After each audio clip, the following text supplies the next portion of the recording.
বৈশাখ মাসে যে পূর্ণিমা পড়ে তা হলো বৌদ্ধ পূর্ণিমা। এই বছর বৌদ্ধ পূর্ণিমা পালিত হবে শুক্রবার অর্থাৎ ১লা মে।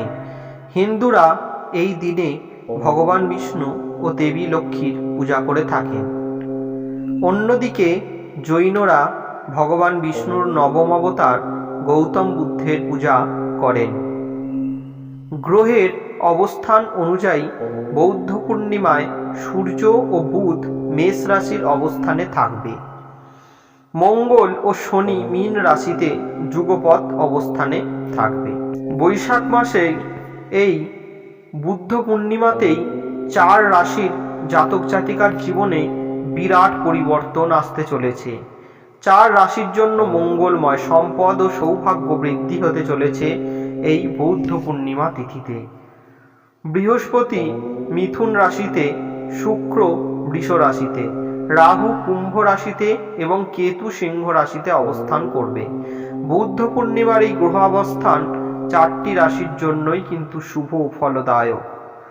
নমস্কার, তীর্থবার্তা চ্যানেলের পক্ষ থেকে আপনাদের সকলকে জানাই আমাদের চ্যানেলে অনেক অনেক স্বাগত। আশা করি ঈশ্বরের কৃপায় আপনারা সকলে খুব ভালো আছেন, সুস্থ আছেন, আনন্দে আছেন ও হাসি খুশি আছেন। আজকে আমরা আলোচনা করতে চলেছি বৌদ্ধ পূর্ণিমায় 4 রাশির জাতক জাতিকাদের জীবনে যথেষ্ট মঙ্গলময় সম্পদ ও সৌভাগ্য বৃদ্ধি হতে চলেছে। কোন সেই 4 রাশির জাতক জাতিকারা, কোন সেই সৌভাগ্যবান ব্যক্তিরা, সেই বিষয়েই আলোচনা করব আমরা আজকের এই ভিডিওতে। আশা করি আজকের ভিডিও আপনাদের সকলের খুব ভালো লাগবে। আজকের আলোচনা যদি ভালো লাগে অবশ্যই আজকের ভিডিওতে একটি লাইক করবেন। যদি মনে কোনো প্রশ্ন থাকে অবশ্যই কমেন্ট করে আমাদের প্রশ্নটি জানাবেন। ভিডিওটি শেয়ার করে দেবেন।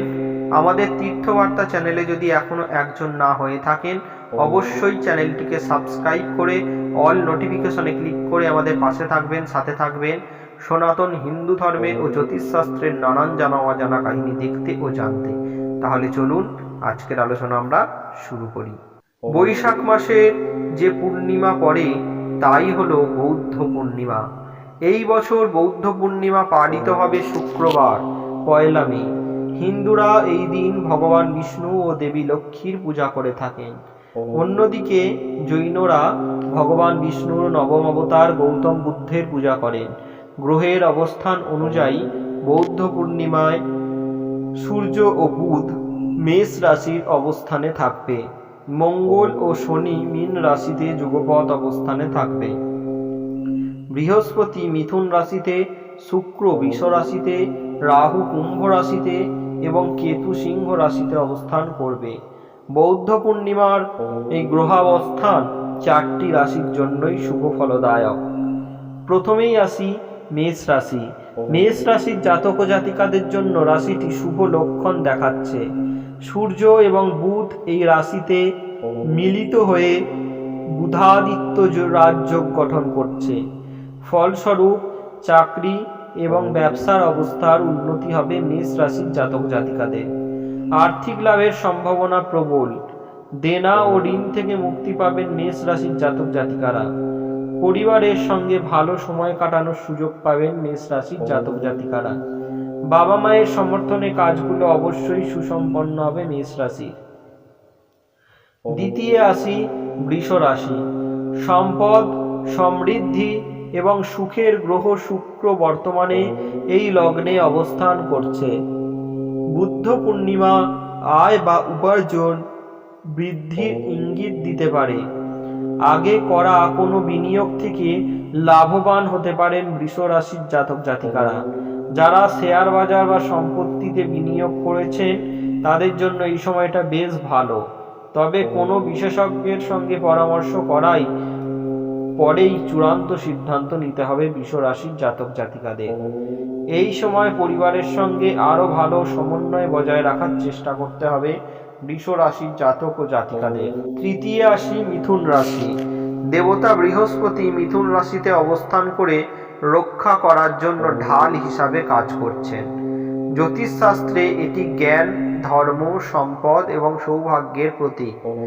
বৌদ্ধ পূর্ণিমার দিনে অপ্রত্যাশিত সম্পদ লাভ করবেন মিথুন রাশির জাতক ও জাতিকারা। আয়ের উৎস বৃদ্ধি পেতে পারে। ভাগ্য অত্যন্ত সুপ্রসন্ন থাকবে মিথুন রাশির জাতক জাতিকাদের।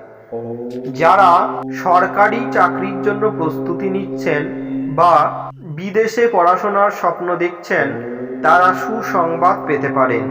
ধর্মের প্রতি আরো বেশি ঝুঁকে পড়তে পারেন মিথুন রাশির জাতক জাতিকারা।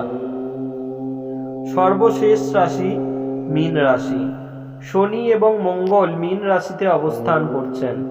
বৌদ্ধ পূর্ণিমা এই দুটি গ্রহের সংযোগ নানাভাবে উপকারী হতে পারে। আত্মবিশ্বাস অটুট থাকবে। নতুন চাকরির সাক্ষাৎকারে আপনি সাফল্য পেতে পারেন। এই সময়ে নেওয়া সিদ্ধান্তগুলো ভবিষ্যতে ইতিবাচক ফল দেবে। আয় বৃদ্ধির পাশাপাশি সঞ্চয়ও যথেষ্ট পরিমাণে বাড়বে। খরচ কমে যাবে এবং অপ্রয়োজনীয় জিনিসপত্রের অর্থ ব্যয় করা থেকে বিরত থাকবেন। পরিবারে সুখ, শান্তি ও সৌভাগ্যের পরিবেশ বিরাজ করবে। নমস্কার। এই ছিল আমাদের বৌদ্ধ পূর্ণিমায় 4টি রাশির সৌভাগ্য ও তাদের ধন সম্পদ বৃদ্ধি হবে এবং 4টি রাশির মঙ্গলময় ও সম্পদ বৃদ্ধি ও সৌভাগ্য বৃদ্ধি এই 4 রাশির জাতক জাতিকাদের হতে চলেছে আমরা জেনে নিলাম এই ভিডিওর মাধ্যমে। আশা করি আজকের আলোচনা আপনাদের সকলের খুব ভালো লাগবে। আজকের আলোচনা দেখে যদি কোনো মনে প্রশ্ন থাকে অবশ্যই কমেন্ট বক্সে এসে প্রশ্নটি করবেন, ভিডিওটি শেয়ার করবেন। আজকের আলোচনা আমরা এখানেই শেষ করলাম।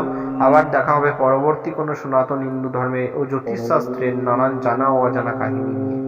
ঈশ্বরের চরণে প্রার্থনা করি আপনারা ততক্ষণ সকলে খুব ভালো থাকুন, সুস্থ থাকুন, আনন্দে থাকুন, হাসি খুশি থাকুন আর দেখতে থাকুন আমাদের এই ছোট্ট চ্যানেলটি তীর্থবার্তা।